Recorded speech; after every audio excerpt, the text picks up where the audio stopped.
Dans un monde marqué par de nombreuses blessures invisibles, où la question de la vie humaine demeure au cœur des préoccupations, l'archidiocèse de Cotonou a offert un espace de recueillement, de prière et de guérison. Du vendredi 20 au dimanche 22 mars 2026, le sanctuaire marial Notre-Dame des Enfants à naître de Savi-Gakpé a accueilli plus de 5000 pèlerins venus de divers horizons pour un pèlerinage diocésain exceptionnel. Ce pèlerinage a été organisé par le sanctuaire marial Notre-Dame des Enfants à naître, dirigé par son recteur, l'abbé Roch à Niambossou. À l'issue des activités, il a dressé le bilan du pèlerinage au micro de Digital Channel, saluant la forte mobilisation, la profondeur spirituelle des enseignements et les nombreuses grâces reçues. Nous avons eu pendant 3 jours, au pied de Marie, à prier. Prier pour tout le Bénin. Prier pour Dieu dans la grâce de la réconciliation. Réconciliation des enfants tués par l'avortement avec leurs parents. Pour que le Seigneur sanctifie son peuple, bénisse son peuple. Ce temps de grâce que Dieu nous a donné a permis au Seigneur donc de libérer le peuple de la malédiction du sang. Et nous sommes convaincus qu'un nombre important d'enfants de Dieu, comblés par le Seigneur, reviendront rendre témoignage des merveilles reçues de Dieu. 3 jours de prière, célébration de la réconciliation avec les enfants avortés, mi-lavé, chapelet des enfants à naître, chemin de croix de l'enfant à naître. Beaucoup d'activités spirituelles au cœur de ce temps de grâce ont permis aux pèlerins de vivre ce moment de bonheur pour que le Seigneur les libère, les purifie et les sanctifie, qu'il leur donne la joie du renouveau humain. Je commence par dire un sincère merci à Monseigneur Roger Kumbedji, l'archevêque de Cotonou, qui a créé le sanctuaire Marie à Notre-Dame des Enfants à naître. L'intuition de notre père évêque, et déjà il y a 2 ans, il a donné la lettre pastorale « Choisis la vie ». Et le sanctuaire vient comme en réponse aux préoccupations du peuple de Dieu, perçues par le pasteur qui a voulu que dans ce lieu de spiritualité, que nous puissions aller à Marie pour quitter la grâce de la maternité, aller à Marie pour se réconcilier avec les enfants, aller à Marie pour se réconcilier avec soi-même et se réconcilier avec Dieu. Un sincère merci à Monseigneur qui veille sur le peuple de Dieu à lui confier. Un sincère merci à Monseigneur Bernard de Clairvaux, évêque de Djougou, qui est venu de très loin, lui qui est l'évêque chargé donc du pèlerinage au Bénin pour nous instruire. Monseigneur Roger, Monseigneur Antoine Gagné, archevêque émérite de Cotonou, est venu clôturer ce temps fort, cet événement de grâce que l'Église nous a donné. 3 jours intenses, riches en enseignements, en célébration eucharistique, un moment de profonde conversion spirituelle. Le vendredi, dès 14h, les pèlerins commencent à affluer au sanctuaire dans une atmosphère fraternelle. Chacun s'installe, prêt à vivre une expérience spirituelle forte. À 15h, le chemin de croix de l'avortement ouvre officiellement les activités. Une méditation poignante qui plonge les participants dans la réalité de la souffrance liée à la perte de la vie naissante.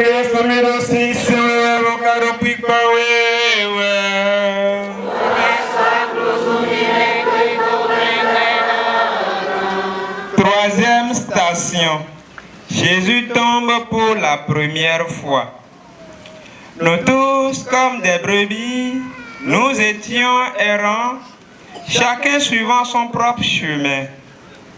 Mais le Seigneur a fait retomber sur lui le faute à tous. À 16h, la messe inaugurale est célébrée dans une ferveur remarquable. Elle est présidée par Monseigneur Bernard de Clairvaux Toka, évêque de Djougou. Dans son homélie, il rappelle avec force que toute vie est un don sacré de Dieu et la protéger est une mission confiée à chacun de nous.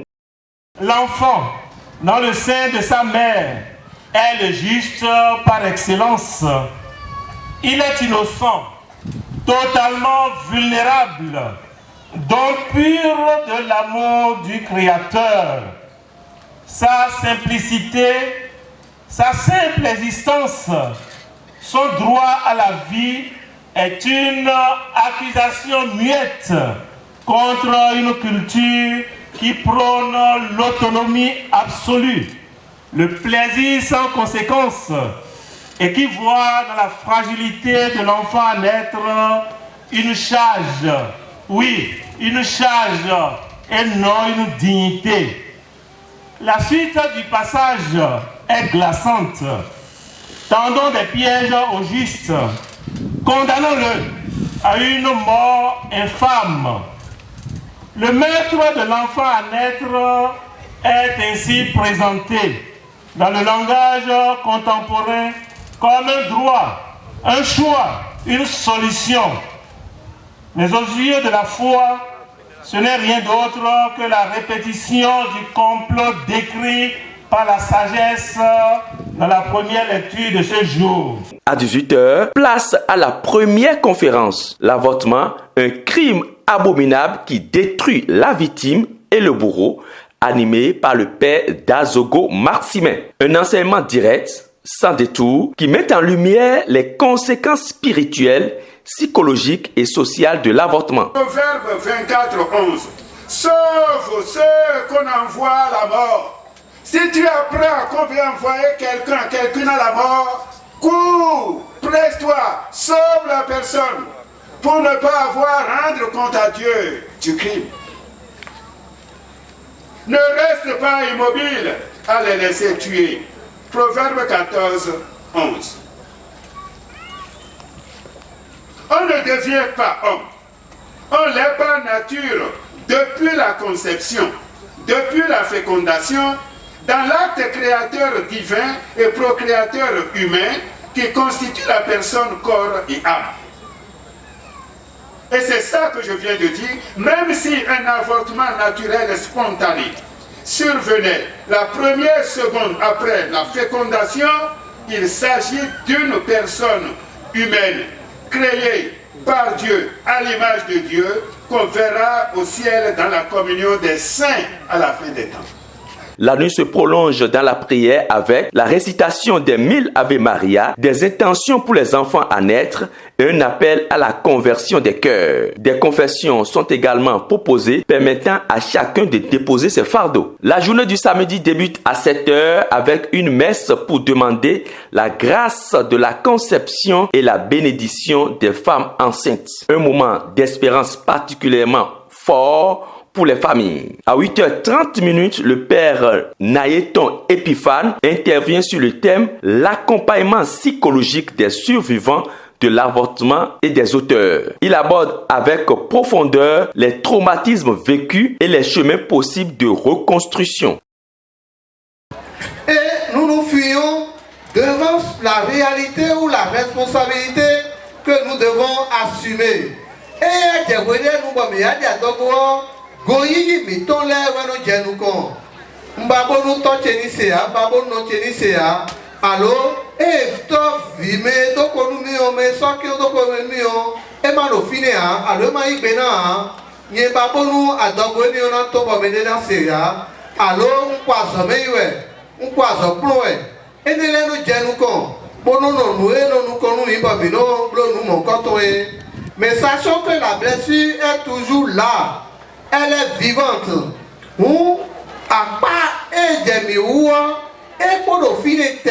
Après une pause à 10h, le père Akora Théophile prend la parole sur l'accompagnement spirituel pour une authentique guérison. Il insiste sur l'importance du pardon, de la confession et de la réconciliation avec Dieu. Ici, je voudrais vous proposer 4 démarches. D'abord, une démarche physiologique, biologique, anatomique, une démarche psychologique, une démarche spirituelle et une démarche éthique. Je vais y revenir. Du rejet de l'enfant peut être occasionné par des dérèglements que la médecine peut régler.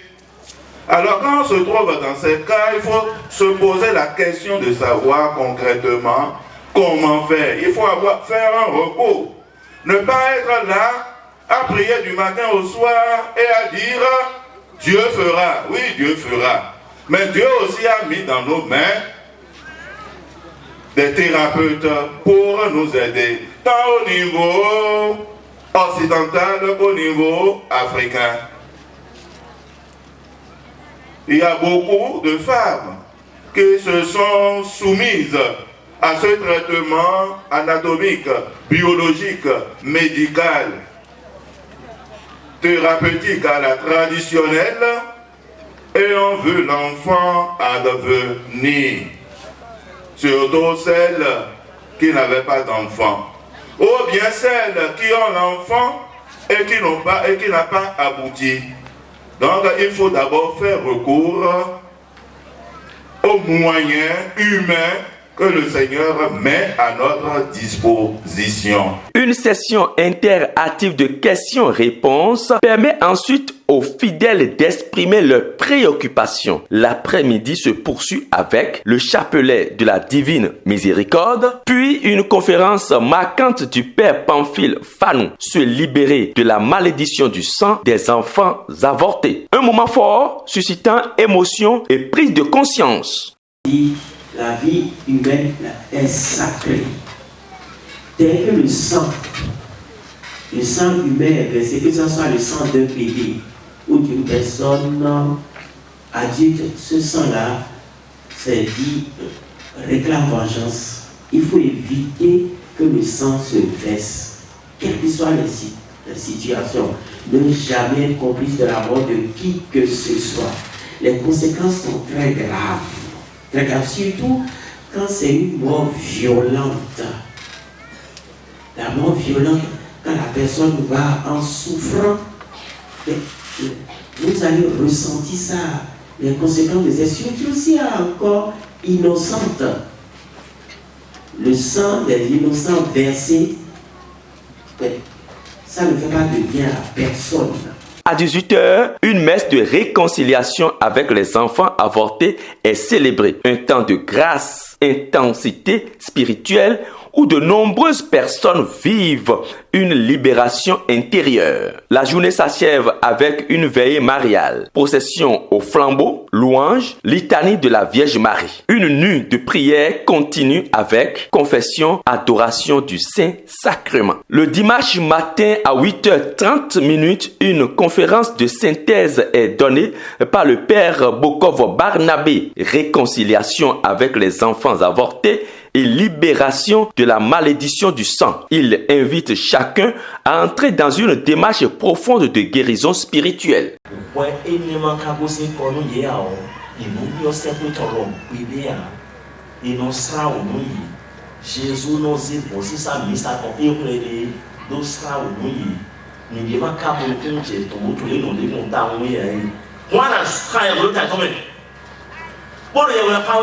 on a fait un peu de temps, BDA, c'est-à-dire que donc maintenant, il y a un peu de temps,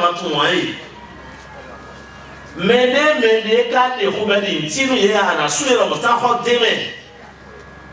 mais de là, si vous avez non des totaux de l'année, vous avez une sorte de monte au long bassigo, pour nous faire ordinateur, nous viendrons à l'école privée, vous êtes à l'université, vous n'avez pas d'avion là.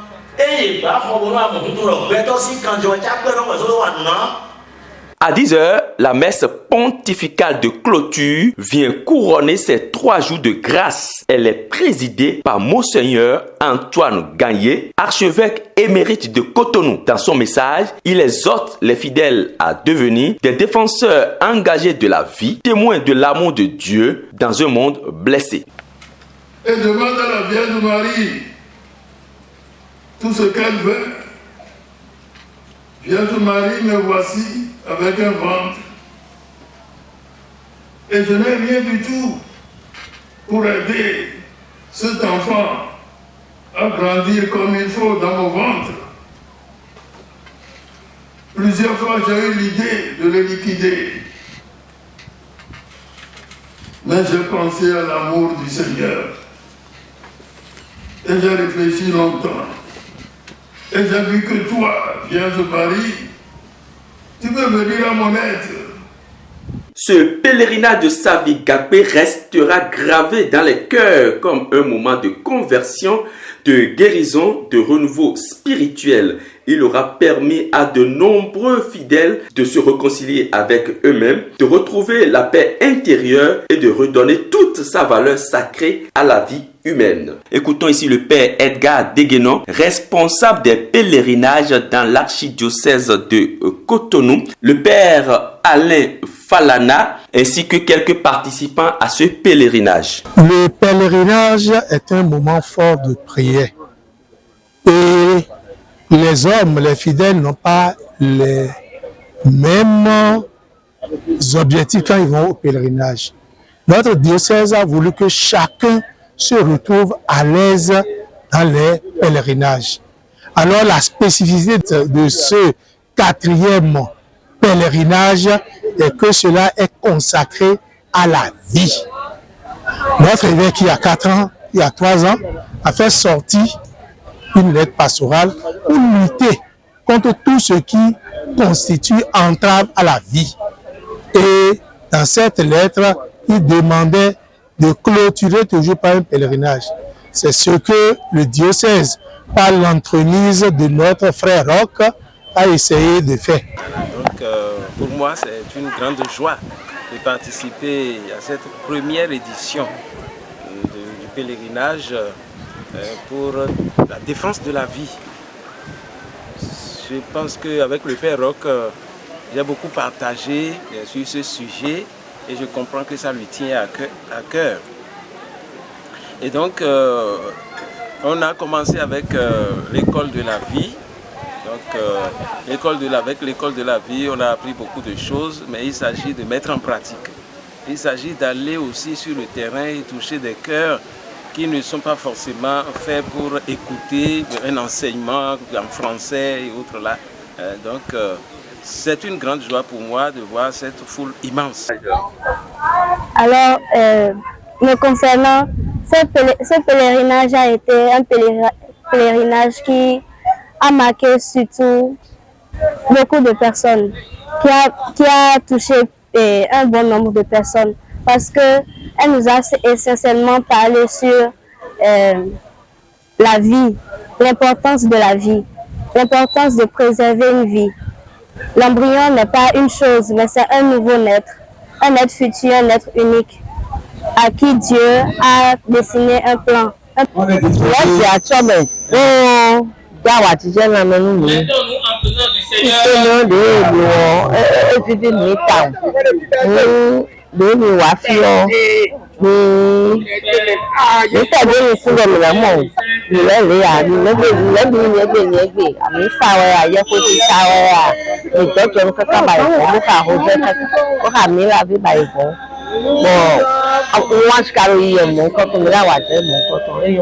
Dans un monde en quête de sens, ce rassemblement apparaît comme un appel fort. Choisir la vie, protéger la vie et témoigner de la vie. Notre-Dame des enfants à naître, priez pour nous, protégez-les. Il faut d'abord dire que ça a été une action concertée. Une action concertée qui a commencé il y a déjà, je dirais, quelques semaines ou bien quelques mois. Puisque nous nous retrouvions déjà pour ce que nous avons appelé l'école de la vie. Et dans ce cadre, nous avons pu repêcher des personnalités pour venir animer ce pèlerinage avec nous. C'est ainsi que vous aurez pu constater tous ceux qui sont venus, le père Bokov par exemple, le père Pamphile par exemple, le père Naïton par exemple, qui sont venus pour des communications. Donc c'est des gens avec qui on travaillait et qu'on a sollicité pour ces 3 jours ici à Savi Gakpé.